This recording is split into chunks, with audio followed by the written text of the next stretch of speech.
Eruddaawo Oweekitiibwa Katikkiro we wali abasumba n'abakadde b'ekkanisa nsaba muyitewo mpolampola mudde eno. Abasumba n'abakadde b'ekkanisa mwemanyi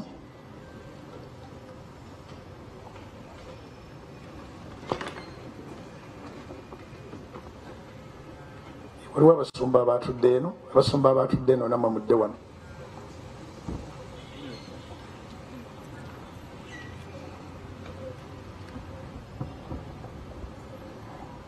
Abaami mudde ku ludda luno.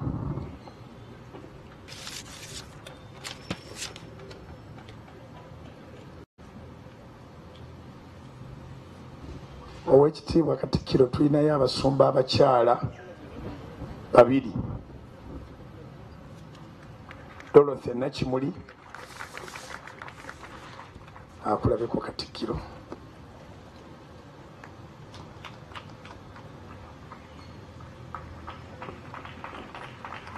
ne Susan Naziwa.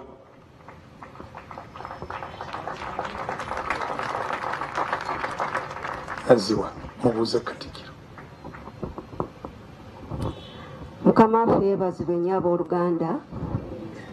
Tweyanza nnyo tweyanzeege okusinkana Katikkiro waffe Oweekitiibwa Mayiga.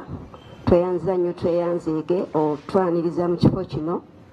Twebaza Mukama atuwadde olunaku olulungi ne weeva ennungi efaana bweti etesangikasangika. Twebaza Mukama kubanga mulungi. Atweyanza nnyo olw'okutwagala n'otulowoozaako ng'ekkanisa yaffe eya House of Prayer. Mukama akikubalire akongere yongere era akuwangaaze ennyo mu linnya erya Yesu Kristo Mukama waffe.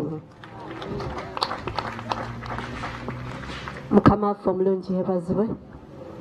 Oweekitiibwa Katikkiro tweyanziza nnyo okutwanirizaako taata.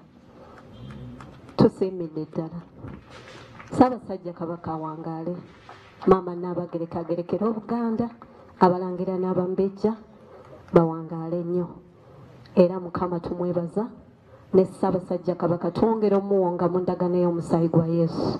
Abalangira n'abambejja tubawonze mu musaayi gwa Yesu ogw'endagaano.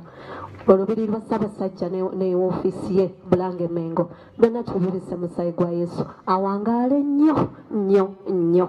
Kabaka w'abakabaka Yesu afuge, ekitiibwa n'ettendo byonna tubidize Mukama.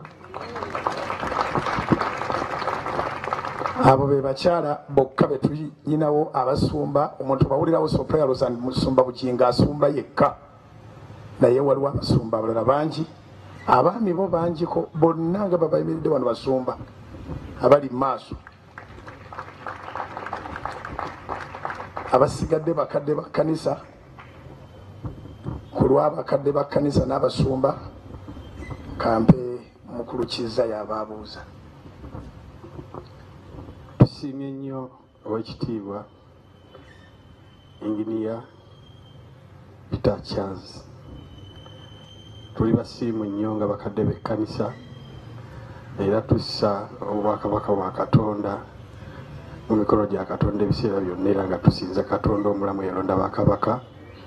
Era tuli basiimu nnyo olw'olunaku luno lungi naffe okutulonda olubayo eyo gye tuli n'otuyita twebaze Katonda olwa kabaka waffe.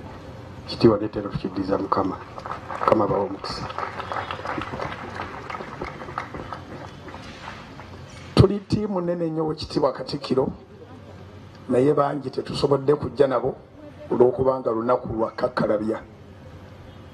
Enkumbi ku bbega, akakuba kali mu kutonnya. Ewaffe e Buddu bagamba nti kasita enkuba etonnya awagwa enkuba wasaana sooli. Kati bangi bali mu nnimiro enkumbi, omulanga gwo ayi Katikkiro bagukwasaganya. Naye twebaza Mukama nti ekitundu kuffe tusobodde okujja wadde nga lunaku lwa kakkalabya. Tweyanziza abakadde b'ekkanisa n'abasumba ne bamaama muddeyo mwetulire.